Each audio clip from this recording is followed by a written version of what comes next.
Быйылгы жеңүү байрамы узган жылларына кайсыга айрылышсын?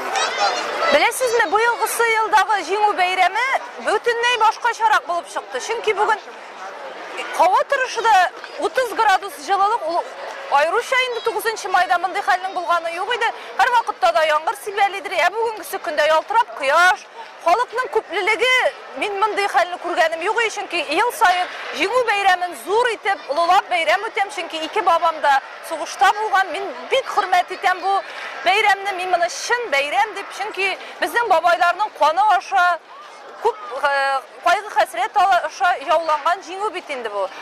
Быйылгы салют, узган елгы салютлардан кайсыга айрылышсын?